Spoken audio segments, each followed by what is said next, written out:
So I watched this trailer over 400 times and discovered that the Earth is likely doomed in the next Mass Effect. And I can finally answer what type of plot would make Shepard's return almost essential. After 2 separate breakdowns, I never thought this part of the trailer would change everything. For this third analysis, there's completely new hints I've never covered before, which provides definitive proof on the likely villains, the inciting incidents to kick off the next Mass Effect story, and of course, the likely heroes who'll defend the Earth. The trailer literally tells us every major story element we need to know about the next Mass Effect.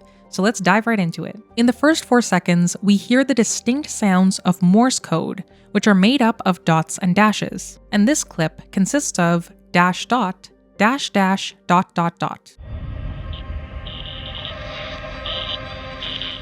which translates to N7. Now, since we know from the executive producer of the next Mass Effect, Mike Gamble, that the trailer's details took days to craft, I'm thinking this nod to N7 means something big. Obviously, a major N7 saved the Earth before, and in the next Mass Effect, I think history might repeat itself in more ways than one. But I won't get ahead of myself. That reveal is in Section 3. We first have to go over Section 1 to figure out who's likely dooming the Earth. Then Section 2 on how they're going to doom the Earth, along with the rest of the Milky Way. And then we'll hit Section 3 on who's gonna stop the doom from happening. Alright, back to the trailer and our first new hint. We see the Milky Way in the foreground with the Andromeda Galaxy in the background, and this is paired with indecipherable audio. But it wasn't always this way. The original trailer included copyrighted audio that had to be removed, which is why the current version has inaudible clips. I won't be able to include the original audio in this breakdown because of copyright issues too, but I have provided a link to it if you're curious. Here's the text of the audio on screen. We know now that in the early years of the 20th century, this world was being watched. Now, I'm going to interpret the trailer by pairing the audio clues with what we're seeing on screen, since Gamble himself revealed details about how to break the trailer's code. When the trailer first dropped, Gamble told fans the trailer has a lot to unpack, and most importantly, to look and listen closely. So most likely, the key to breaking the code is to pair the audio clue and the visual clue together to form an interpretation about the next Mass Effect. The interpretation is the trickiest part and will likely involve a lot of mistakes, so take everything I'm about to analyze with a huge grain of salt. So, what does the original audio mean when paired with the Galaxies? Well, this is a line from a sci-fi novel called The War of the Worlds by H.G. Wells, which features a conflict between humankind and an extraterrestrial race. Very interestingly, the antagonists of the book are aliens on Mars plotting an invasion of Earth because their world is slowly becoming uninhabitable. This is so wildly connected to Mass Effect, it's insane, especially when you pair it with the visual of both the Milky Way and Andromeda. In the Mass Effect universe, there were Martians who closely watched humanity develop, which were the Protheans. We saw evidence of the Prothean ruins on Mars when we visited there in Mass Effect 3, and Javik also confirms they watched humanity when asked by Shepard. Were you observing our ancestors? Before the war, we cultivated species who showed potential.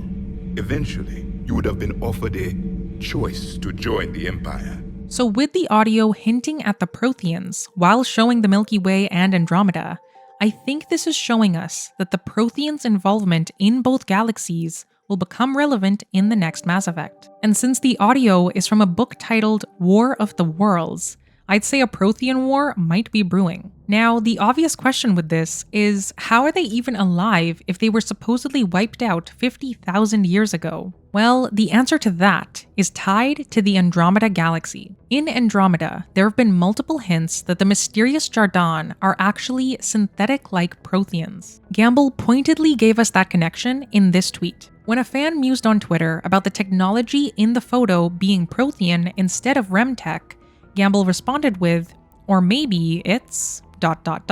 which I personally think can be filled in with, or maybe it's both. This would imply that the Jardan in Andromeda are actually some form of Protheans, since the Remtech in the photo very closely resembles Prothean tech. Comparing the two technologies, they look incredibly similar in style, besides for one being more green-tinted than blue. Also, the physical similarities of the Angara to the Protheans lends even more weight to the theory, since they were made by the Jardan. I do think if they are one and the same though, that they are enhanced synthetically, because their technology requires a synthetic component to activate it. So maybe the original Protheans from the Milky Way fled to Andromeda, potentially to escape the Reapers like the Initiative did. And over the course of that time, they began to use synthetic enhancements, similar to SAM, which led to the creation of Remtech. So the Galaxies shot is likely hinting at Jardan involvement, particularly a Jardan war with the Milky Way. As to why they desire war, we'll get to that in section 2. Now the next most obvious question is, the trailer is zooming in on the Milky Way, so how are they going to get here from Andromeda? I think the next hint shows us how. I originally thought that this was a very specific nebula in the constellation of Perseus,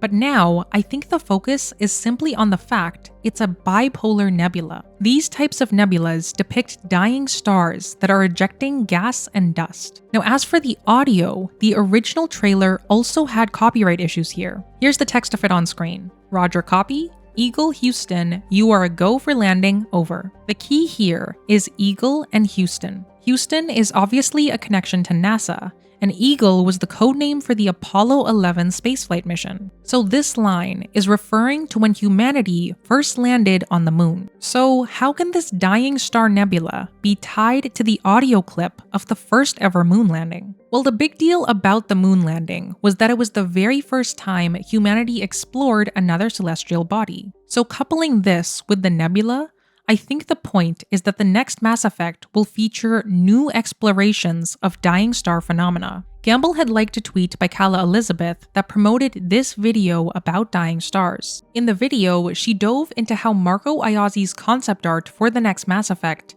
featured a lot of stars exploding, resulting in their death. I also covered the art in a similar video, with a focus on how exploding stars lead to supernovae, eventually black holes, and potentially wormholes. The new relay that humanity is building could be to traverse these wormholes for the first time, similar to how humanity first ventured to the moon in the 60s. Also, we can't forget about the dropped dark energy plot from Tali's mission in Mass Effect 2, which we know directly connected to dying stars. Yeah, dark energy is probably making a huge comeback in the next Mass Effect. As to how all this dark energy and dying stars connect to the Jardan, it seems to be one of their specialties. Andromeda featured a ton of wacky space phenomena like the Scourge, which is described as a dark energy cloud. And lo and behold, the Scourge was likely a Jardan invention, since it was first unleashed on the Helios cluster from an explosion on a remnant space station. As a result, the Scourge is directly flowing into the black hole of the Helios cluster,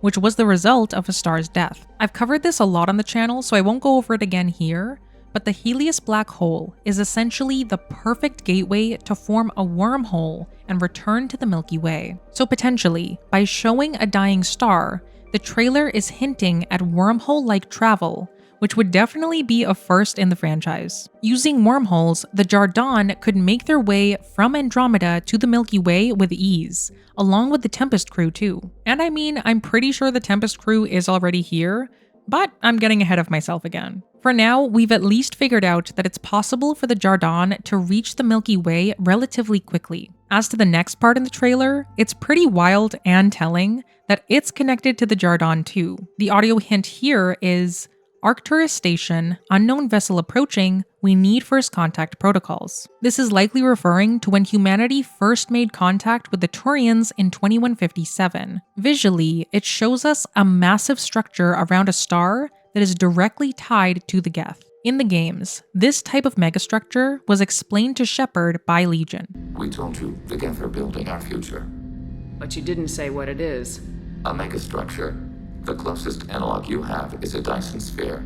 When completed, we will all upload to it. What good will that do? All memories will be shared. All perspectives will be unified.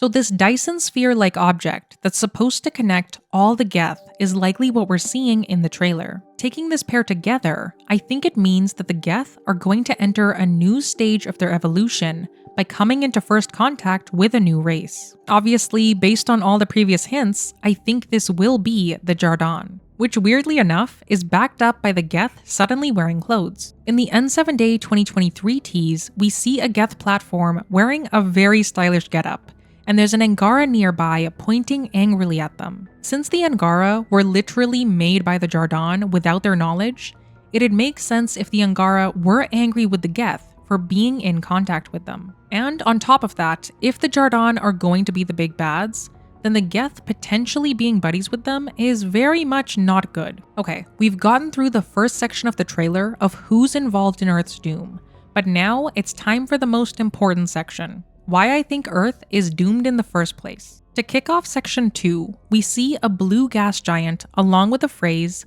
"Humanity now stands as partners in the galaxy." I think the main point of this audio clip is the focus on humanity joining the larger galactic community. And of all the blue gas giants in the Mass Effect universe, the only one I managed to find that relates to humanity's outreach was Feynman. Feynman was a real-life award-winning physicist best known for his work on quantum mechanics. Now, originally, I theorized that the point of showing us Feynman was related to quantum mechanics. But now, if we apply Occam's razor, it might be simpler than that. We've already seen that humanity is building some type of new relay, with Liara noting that this construction would make the Council furious. Since the trailer depicted humanity as partners while showing us a planet named after an award-winning physicist, I now think that humanity is trying to push the boundaries of what science can uncover, similar to Feynman. And this relay is likely evidence of humanity's scientific defiance for discovering the unknown at whatever the cost. While this may seem like a good thing, in Mass Effect, the bad guys are usually attracted to unusual traits like this. In the trilogy, Shepard fascinated Harbinger enough that it began to abduct human colonists to form a human Reaper.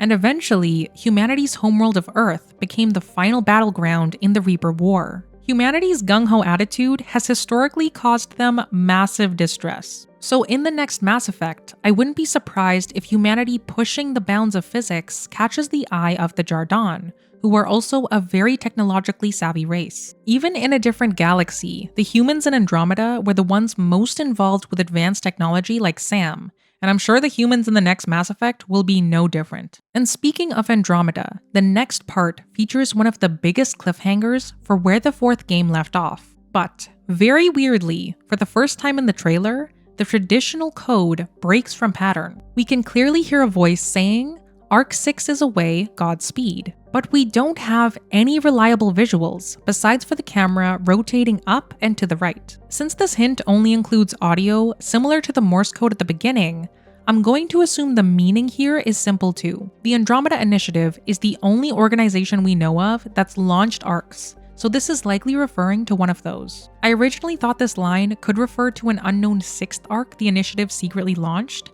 carrying who knows what. But since the audio so far hasn't included new things up until this point or directly after, I'm going to assume this is known audio too. So likely, this is about the final arc that launched after the 5 main arcs, which was of course the Keylessia. This multi-species arc was ferrying races like the Quarians, Drell, and Hanar over to Andromeda, but ran into some unforeseen problems before they arrived. Unfortunately, the Quarian arc DLC never came to fruition, but the trailer could be hinting at a resolution to the Quarian arc's fate. Since we didn't get an additional visual along with this, I assume we can take the audio clip at face value. But you know what we can't take at face value?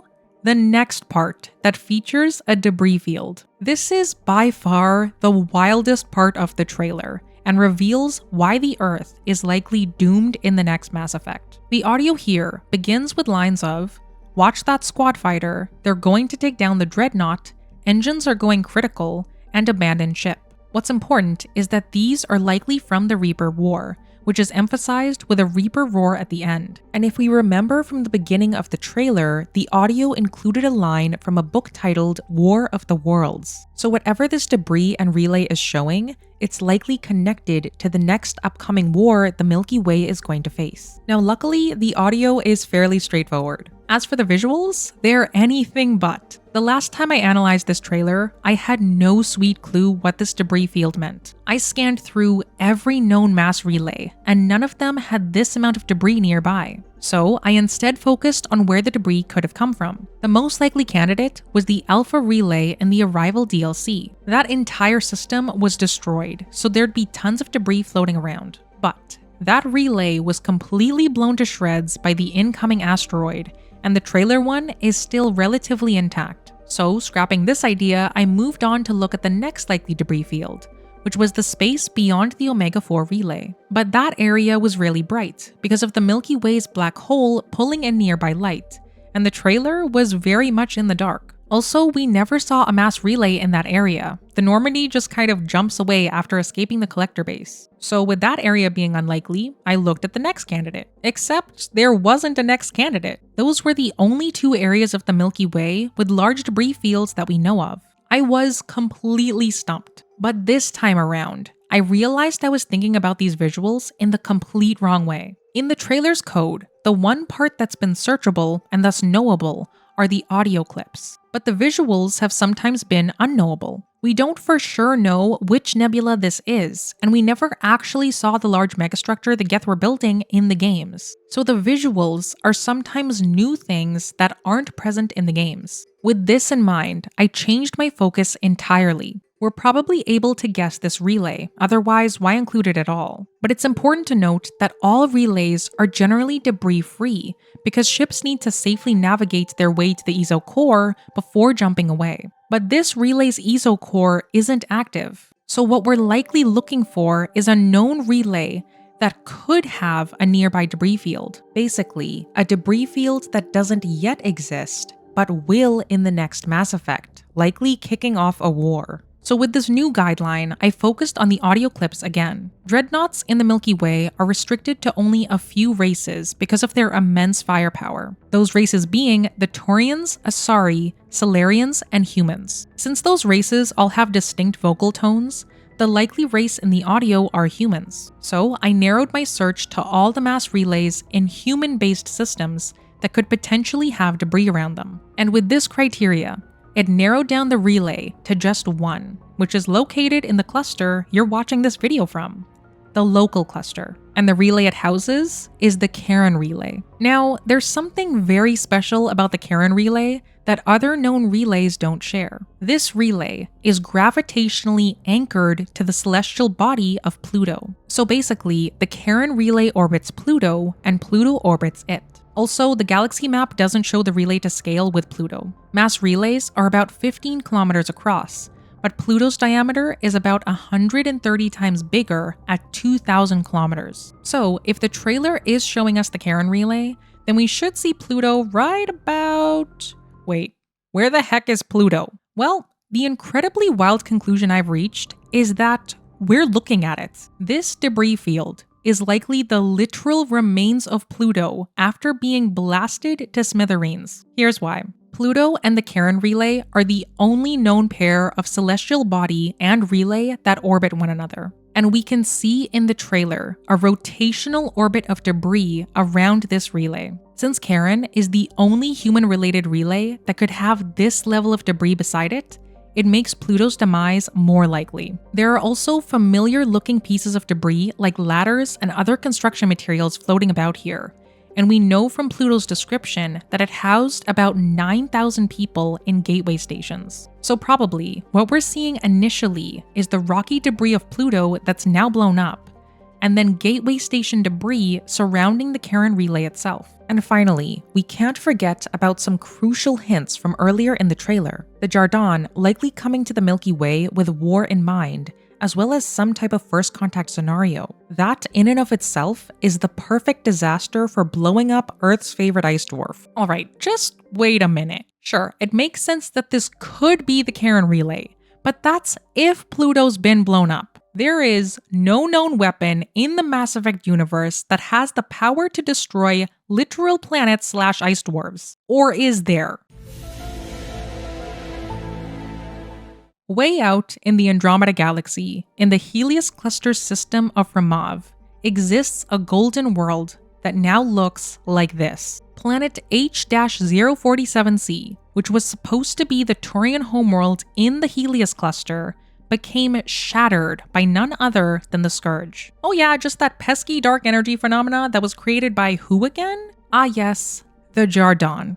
This trailer has established one thing with crystal clarity. The Jardan, who are likely an evolved version of Protheans, have been hinted at desiring war. They've probably also made first contact with the Geth, which the Angara are not happy about. And, based on my theorizing, they also have the means to obliterate entire planets and ice dwarves, which is why, even though it's insane to think about Pluto being destroyed, if everything in the trailer is connected, it makes sense. And if Pluto's been annihilated, it locks in Earth being doomed in the next Mass Effect. Because if this is the Karen relay, its ESO core isn't active. No one in the local cluster can get out. They're literally stuck with zero means of escape. And likely, Pluto being a goner was just a warning shot. It's also very telling that the Mass Effect team chose to add in the Reaper roar while showing this part of the trailer. It could easily have been a choice to add a sinister nature to what we might witness at the start of the next Mass Effect. And more than anything, the Jardan rocking up with Scourge-like weapons or something similar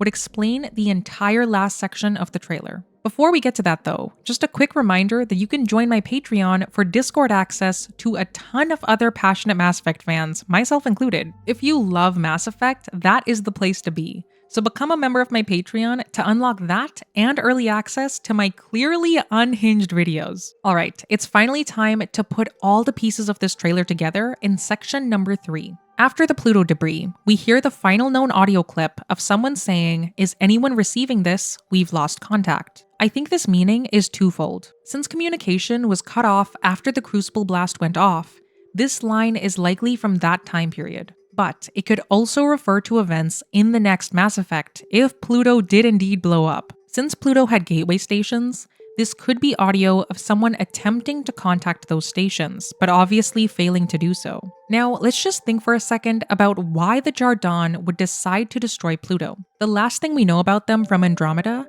was that they mysteriously left the Helios cluster after the Scourge was used against them by the opposition. If they needed to flee the cluster because they were in dire straits, and if they do originate from Protheans, then it's likely they'd flee back to their original galaxy, which would be the Milky Way. Since the Protheans are known for building a vast empire through brutal force, I wouldn't be surprised if, upon their return, they then threatened the Milky Way with the same thing. And now, with seeing the likely blown up Pluto, I can't help but remember Javik's sarcastic claim that the Protheans would have offered humanity a choice to join the Empire. Not much of a choice when ice dwarves are now floating rocks and the local relay's been shut off. Just thinking it through a bit further before getting back to the trailer, the Jardan, despite creating Remtech vaults to terraform planets, ultimately chose to live on Meridian, a hollow world that they themselves created. So I doubt they'd have any concerns about destroying planets, because they would likely replace them with their own hollow world creations. But anyway, back to the trailer. We've reached the part with only new audio, which can be broken down into 5 distinct voices. In the previous breakdown, I originally had interpretations here that focused on wormholes. In this breakdown though, I'm going to focus on how it could relate to the Jardan, and Pluto potentially no longer existing. So with that, let's start with voice 1.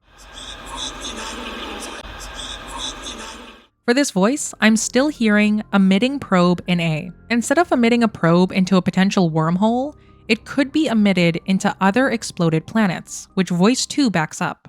Anomaly readings all across space. Anomaly readings all across space. I hear this one say, anomaly readings all across space. Some fans have heard all across Geth space, but I personally can't hear that bit too well because it's fairly muffled. As to what it means, if the Jardan do arrive in the Milky Way guns blazing, then I doubt Pluto is the only celestial body they take out. So these anomaly readings could be the result of planets disappearing from radar. This next interpretation is actually based on quite a few comments from my previous breakdown. A lot of fans heard the Ark, so my interpretation this time around is release the Ark. Like last time though, this is the voice I'm least confident in because of how muffled the audio is. If it is accurate though, maybe the Quarian arc or some other arc is being held hostage during the events of the next Mass Effect. Here's voice 4. For this, I think a new interpretation could be, they doomed us. If other planets besides Pluto are now obliterated, this could be someone remarking on how the Jardan have doomed the Milky Way with their violent acts of aggression. And finally, voice 5.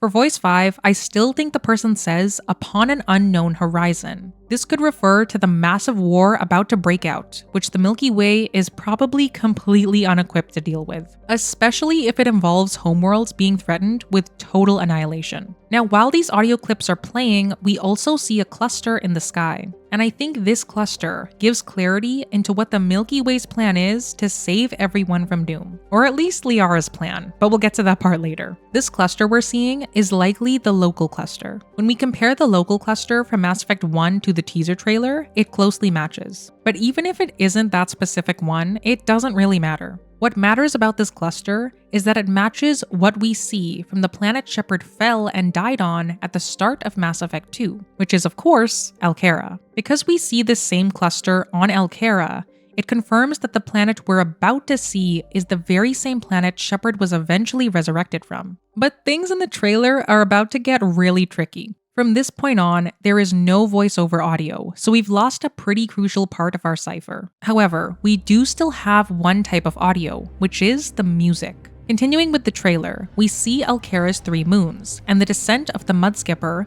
which we first saw on N7 Day 2020. While this is being shown, the music has clearly picked up in excitement and anticipation. Now to me, showing Alkera has only ever meant one thing: Shepard's imminent return in the next Mass Effect. And honestly, even after breaking this down for a 3rd time, that hasn't changed. What has changed this time around though, is that with an understanding of Earth's potential doom, I can finally answer a question that had eluded me. That question being, what type of plot would require Shepard to be brought back? If we logically think about what we've already seen with what we see next, it starts to make sense. On Alkera, we see 2 dead Reapers, which might imply Destroy as canon, but I highly doubt that's legit. Gamble recently acknowledged that BioWare likes multiple endings. He also wrote in the N7 Day 2023 blog, the endings in response to the questions fans have about the next Mass Effect. He purposefully emphasized the phrase endings, not ending. So I'm going to assume he acknowledged this because the Mass Effect team is going to make all the endings work. So after seeing these dead Reapers, I think it's important to think about why the Reapers might be eliminated in all the endings by the Jardan. If the Jardan have rocked up with Scourge-like weapons, they'd be the perfect way to take down Reapers. The Scourge's properties render any traditional synthetic contacts completely useless, which would include the Reapers. And since the Scourge has likely blown up at least one ice dwarf, I wouldn't be surprised if it was used to eliminate the Reapers too. They literally wouldn't stand a chance. In this way, the Destroy ending could act as a baseline for the other endings. Maybe the game even starts with the Control and Synthesis Reapers being wiped out by the Jardan, which honestly, as a Synthesis ending chooser myself, I wouldn't be broken up about. And I mean, starting the latest game with the new villains wiping out the old ones would be a pretty solid way to raise the stakes. And it would be the perfect plot point to require Shepard's return, which brings us to the best part of the trailer. The trailer has already established we're on Alkera, and there's only one N7 who's fallen to its surface that could also deal with the imminent Jardan threat. That N7, of course, being Commander Shepard. Now, in my previous breakdown, I went over in depth why Shepard's helmet shouldn't be on this planet. And after seeing the level of detail put into this trailer, I seriously doubt that the Mass Effect team forgot we could pick up our helmet. So while I do still believe we're seeing an alternate universe version of Alkera where Shepard has yet to be recovered, we'll work within the realm of our own universe for the sake of this breakdown. If we pretend that this part of the trailer is simply a metaphorical recovery of Shepard, we have to ask ourselves this. What would make bringing back Shepard from the dead a second time worth it? Let's put together all the puzzle pieces from the trailer to find out. The Jardan, who are probably evolved Protheans, have likely fired a warning shot at Pluto. Because of the anomaly readings all across space, they might have already destroyed other planets. And we can't forget about the Morse Code signaling N7. Morse code is traditionally used during emergencies and was primarily used during World War II. So if a galactic-wide emergency situation was happening with Earth being threatened, I think the Morse code tells us everything we need to know. The galaxy is likely in dire need of the N7 who saved the galaxy before to save it again. One last time, one more story with Commander Shepard. And if we think logically about who might be best to fight off evolved Protheans, Shepard would actually be one of the best candidates for the job. After Shepard interacted with the Prothean beacon, they gained the ability to see images as a Prothean and understand their language as well. I think I can duplicate that to open the life pod. You understood that? You didn't? No. All I saw was static. Cerberus was trying to make sense of it without success.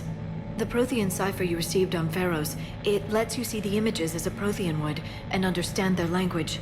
Shepard's Prothean-like abilities could come in very handy against Prothean-esque baddies. Also, just for the AU theory, I think Shepard's interaction with the Prothean beacon might make it more likely that they'd want to grab a version of Shepard who has also done so. A clone Shepard or synthetic Shepard wouldn't come with that handy ability, unless another untouched Prothean beacon existed somewhere. But anyway, the main point here is that somehow, someway, Shepard is coming back. And it's very probable that the characters bringing them back know they need Shepard to handle the upcoming galactic catastrophe. Honestly, these Mudskipper folks are probably going to be way more effective at combating the Jardan than Shepard, because in all likelihood, these three characters are members of the Tempest Crew. The larger Solarian facing the right is likely Callow, the pilot of the Tempest in Mass Effect Andromeda, and the middle figure facing the camera is likely our Ryder because of their reflective helmet and general posture.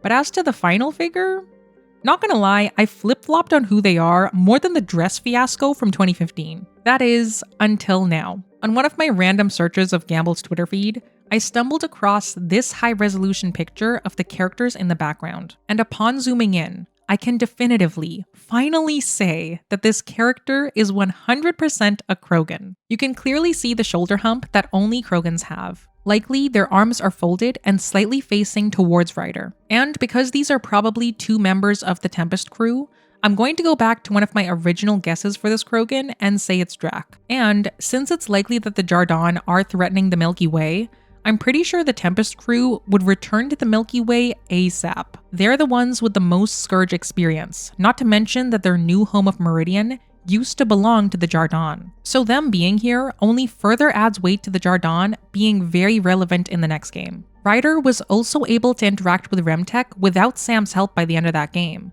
so they could play a similar role to Shepard with their unlocking Prothean tech abilities. But of course, there is one final member of this Mudskipper crew that has way more Prothean experience than everyone combined. That of course being Liara, whose Prothean knowledge is likely going to be essential in fighting off the Jardan. Liara being the only definitive revealed character is in itself a message, since she's the one person with ties to the Milky Way and Andromeda. Alec Ryder had contacted Liara because of her knowledge about the Protheans, which we got to listen to in Alec's office. The Prothean civilization spanned the galaxy, and it took centuries to confirm that all members of the species really had died out. While it's possible that living Protheans may be found in a hidden pocket of the galaxy one day, the chances are statistically trivial.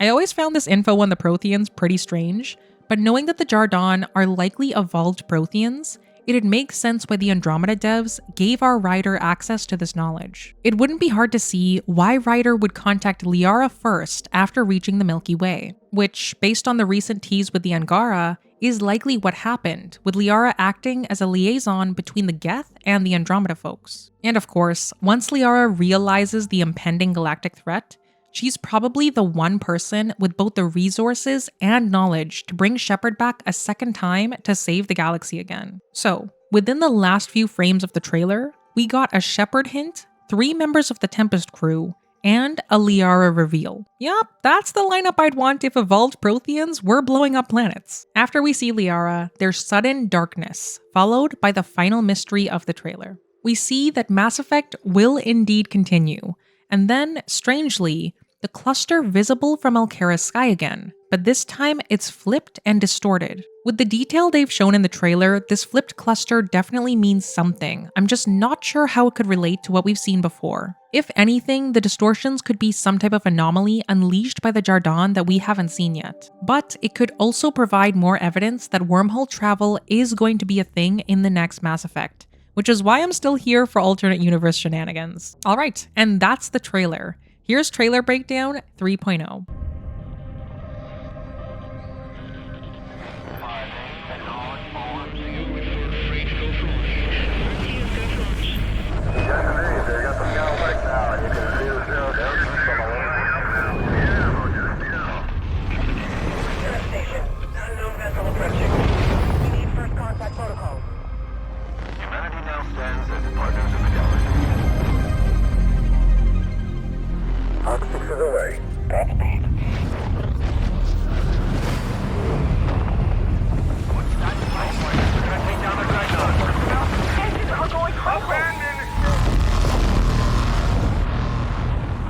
Is anyone receiving this? We've lost contact. Anomaly readings all across space.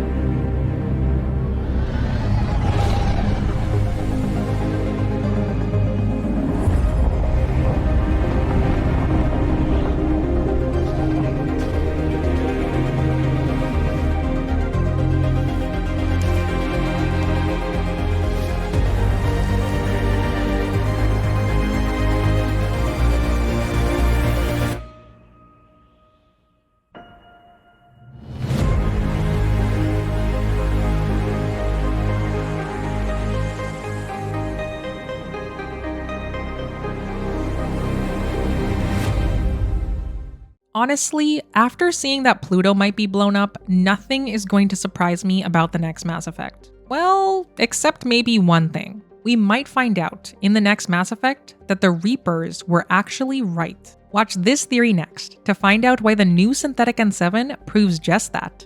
See you there.